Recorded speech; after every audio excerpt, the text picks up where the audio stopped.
Howdy folks, Kirk and Jay here with Kirk, Giordano Plastering. Today, I'm going to explain something that most of you probably won't ever need to know, but you GCs and roofers, pay attention guys. This is the third time we got beat up this month with goofy stuff happening on roofs and walls. If you can get in here, you see this piece of metal guys? This piece of metal is on top of the wood, but there's nothing protecting the membrane of the roof. There's a torch down. Now technically they should have a saddle in here. The saddle goes under here and comes out and goes over this part. That protects the roof. Now we're in San Francisco. We're about 3-4 stories high and we are facing south. Right now it's kind of a chilly day, but we're going to get some high winds in the winter, probably 80-90 mile an hour winds here with the rain. It's going to cause the rain to go upward. So everything has got to be protected well. Now the fella says, a couple people said to me already, at least 3 times this month, it's getting old. They said, well, can we use a peeling stick? Like, okay, there's a lot of peeling sticks. This is a Fortiflash, this is a Fortifiber. They got straight flash peeling stick. I said, no, you can't use that because on a roof, it can get baked with the sun. And a peeling stick like one of these will last about 30 years maybe, but then they start pulling away, water and moisture gets in it. I mean, I won't be around in 30 years, but metal is what is code. So you got to go with metal, guys. The metal lasts forever. I know I've got a 120-year-old house and the metal on my window frame is still intact. So guys, when you're doing your roofs, sheet metal guys, contractors, make sure you do the right saddles. I got 4 of these. That's why I'm pushing this issue. And then they say, well, gee, what about this and caulking it? Caulkings are pretty good guys, but they have a specific reasoning behind them. I'm going to show you what that reasoning is. Because again, this is a really busy job, guys. And we're fortunately the scaffold's set well. They got a few other things going on, and as we go, we correct what we can. The roofer's coming back later today to do that, and he said, well, Kirk, can't you do it? I said, man, I'm doing you a favor because you'll learn from this job not to do it on the next job and get sued. But if you get sued on this, you're going to drag me into it. Now, as far as framing too, you guys, you don't want to. Same thing as they did there. You don't want to put your crown molds or any of that right into the wood. These guys did it and then they put a caulking on top. Wrong, guys. That's not what caulking is made for.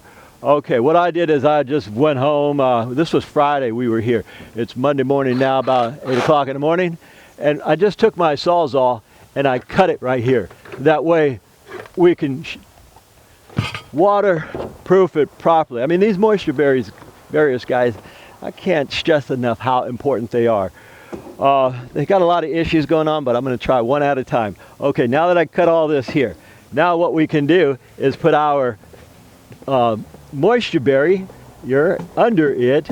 And again, this is 2 layers. So just say, for example, that's, okay, that's for example, guys. I'm going to put another one now. Remember, I cut this. I still got to cut this nonsense off. But for the sake of showing you guys what caulking is really used for, I'm going to do this right here. And then I'll fix up my own little work soon enough. Okay, here's what caulking's for, guys. Now that that's on, and we have a moisture barrier under this, 2 layers of 60-minute paper. Can you use peeling sticks? Absolutely. But that's another story. Okay, now that we've got this on, unlike here where they caulk this to the frame, that's wrong. It will leak. It's just a matter of time. If it leaks, then we all got to come back and fix it. And we're 3 stories high. That means scaffold has to be set again. It could be a $90,000 mistake. That's a $90,000 boo-boo, guys. All right, now here's what caulking is for. And there's a lot of caulkings, guys. I'm using a Sikaflex 1A. And what does that technical name mean? That's just a polyurethane adhesive sealant. Now that's what that stuff is for. And another thing, guys, just to prove a point, and when I get to job sites in the future and I walk them, I'm going to send the contractor this video when it got roof details like this and say make certain that it's done this way. All your window sills should be cut so we can slide paper underneath it, not right to it and caulk it. That's not the proper procedure. When you have a wall like this where it's old and it's dried out, it's not a big deal. We put 4 layers over that. That way we're certain it's not going to leak. Lastly, I've already gone through 2 rolls of this stuff here. It's a peel and stick. They have it in 30 mil and 50 mil. So you can get thick stuff or the thin stuff. Here's another thing what we're doing. Because these are arches, they're radius details. They're all over this job and they're beautiful, very beautiful. The radius details here, this was done really nice by them. They had their peel and stick here. And what we've done is we put 2 more layers up as high as we can get it, which is about here. That works, but we go the extra mile, guys. Then after we fish our paper underneath, we put another piece on top and go as high under here as possible. They are going to put a trim board here, so we're stuccoing right to here and to here and here, and then he puts his trim board here. That's another topic for another day. When you have these details here, guys, what I've done is I've reflashed their flash. I've counter flashed their flashing.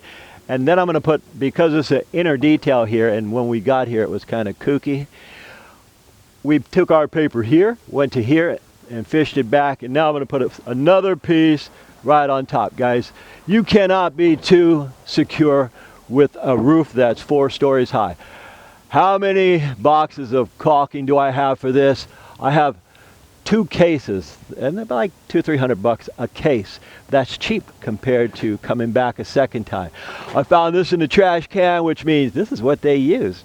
And this isn't a bad caulking, guys. This is 40-year plus, but it's not the proper caulking for a roof detail.